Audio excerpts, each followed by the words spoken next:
خدا باپ کے زندہ و جلال کلام میں سے زندگی برا کلام، دانیل کی کتاب،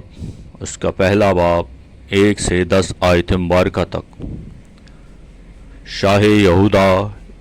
یویاکیم کی سلطنت کے 30 سال میں شاہ بابل نبوکت نصر نے یروشلم پر چڑھائی کر کے اس کا محاصرہ کیا، اور خداوند نے شاہ یہودا یویاکیم کو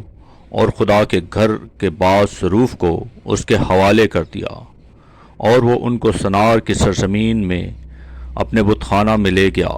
چنانچہ اس نے ظروف کو اپنے بت کے خزانہ میں داخل کیا، اور بادشاہ نے اپنے خواجہ سراؤں کے سردار سوینس کو حکم کیا کہ بنی اسرائیل میں سے اور بادشاہ کی نسل میں سے اور شرفا میں سے لوگوں کو حاضر کرے،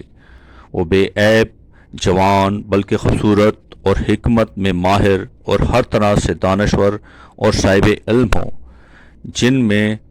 لیاقت ہو کہ شاہی قصر میں کھڑے رہیں، اور وہ ان کو قدسیوں کے علم اور ان کی زبان کی تعلیم دے۔ اور بادشاہ نے ان کے لیے شاہی خوراک میں سے اور اپنے پینے کی مے میں سے روزانہ وظیفہ مقرر کیا کہ 3 سال تک ان کی پرورش ہو، تاکہ اس کے بعد وہ بادشاہ کے حضور کھڑے ہو سکیں۔ اور ان میں بنی یہودا میں سے دانیل اور حننیہ اور میسائیل اور عزرا تھے، اور خواجہ سراؤں کے سردار نے ان کے نام رکھے۔ اس نے دانیل کو بیلت شزر اور حننیہ کو صدرک اور میسائیل کو مسک اور عزرا کو عبدالنجو کہا، لیکن دانیل نے اپنے دل میں ارادہ کیا کہ اپنے آپ کو شاہی خوراک سے اور اس کی مے سے جو وہ پیتا تھا ناپاک نہ کرے۔